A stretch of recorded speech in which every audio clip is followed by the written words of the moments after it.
longue ouverture là-bas, il n'est pas en position de hors-jeu, pas du tout Guillaume Bosca. Il va pouvoir centrer, premier poteau là-bas, et intervention du gardien Yann Maria.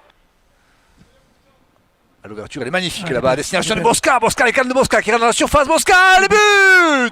Eh oui, on pensait que les Biterrois étaient mieux offensivement, et bien voilà, sur un jaillissement, ce sont les Dunkerquois qui ont inscrit ce premier but par Guillaume Bosca. Toujours 8 joueurs dans la surface de réparation, au deuxième poteau là-bas, le but inscrit par les Biterrois qui leur permet cette fois-ci de recoller complètement au score.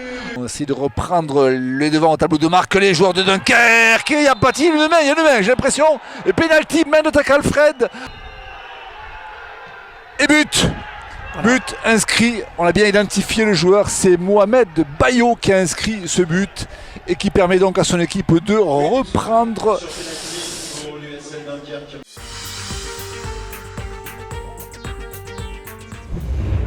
Et quelle solution là pour Sanson, voici une avec Bénédine qui va frapper, Bénédine. Très bien joué. La frappe juste au-dessus. C'est très bien joué de la part de Sanson, vu qu'il y avait une petite brèche à l'intérieur.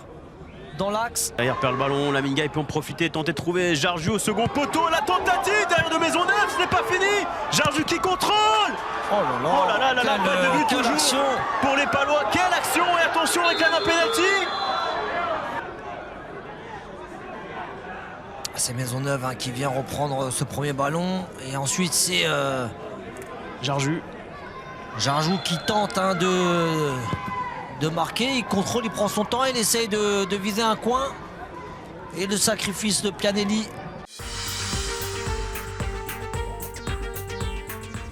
Car cette équipe de Concarneau veille, et notamment avec Benali justement qui frappe. Et but de Benali sur cette frappe de 25 mètres qui surprend un petit peu tout le monde, et notamment Lostis.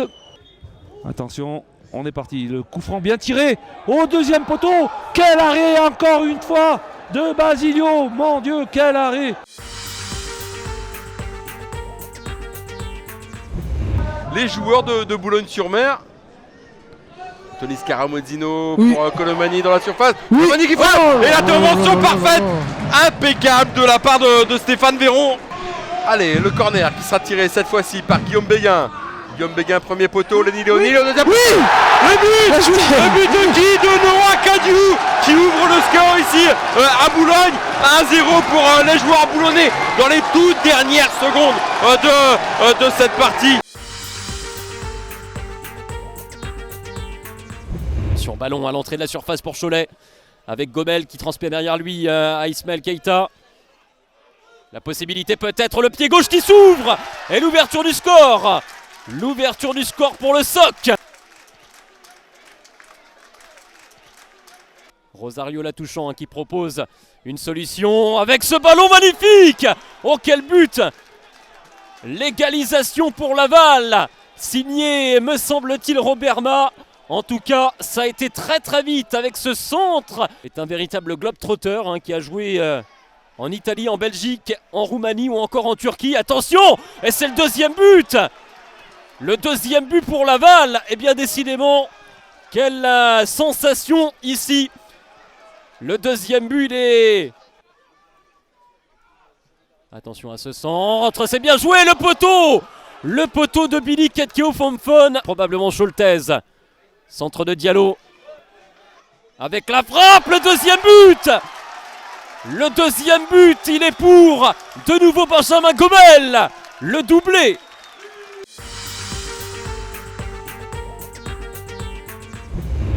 C'est Ndiaye qui a réussi à s'emparer du ballon. Attention, parce qu'il est passé Thomas Robinet. Seul devant, Aubois, Thomas Robinet. C'est dedans. Ouverture du score pour Villefranche ici au Stade Balmont. Alors qu'on jouait la 29e minute de jeu, eh bien c'est le goléador de Villefranche, le goléador maison, Thomas Robinet, qui vient ouvrir le score ici au Stade Balmont. Un but à 0. Sur les cages de Sauvage. Allez, c'est joué. Et c'est dedans. Égalisation, eh bien, extrêmement rapide des joueurs de la Duchère sur cette tête, sur corner. C'est Youssoufa Ndiaye. Allez, c'est parti, le coup franc joué par Ezikian. Oh, ça a trompé Alexis Sauvage. Et c'est le but, c'est dedans. Mathieu Ezikian, eh bien, qui vient remettre les pendules à l'heure. 2-1 dans la surface de réparation. Et le dégagement.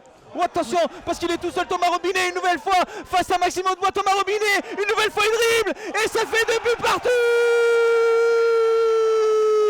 Mais quel match! Ils se répondent du tac au tac ces joueurs. Un but et une égalisation dans la foulée, exactement comme en première mi-temps. Pierre Leguin indique qu'il n'y a rien du tout. Et là le gros tacle. Hein. C'est pour Ayari. C'est un carton rouge. Rouge. Carton rouge.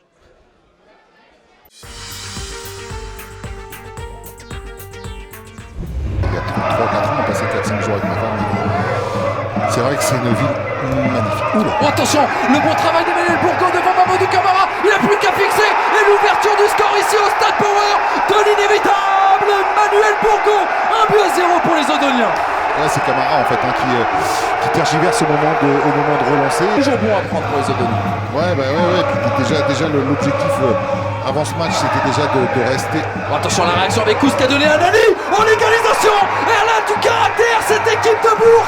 Elle a du caractère, elle est venue bien faire trembler les filets de Paul Chariot. Et qui, pour inscrire ce but qui va coûter cher dans cette saison, c'est l'inévitable Anani, le meilleur buteur de ce championnat national.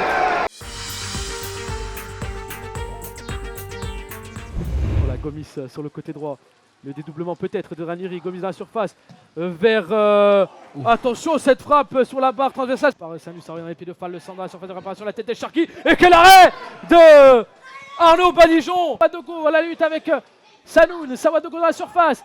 Sawadogo, il crochette, il rentre dans la surface. Il frappe le poteau. Oh, le poteau, attention.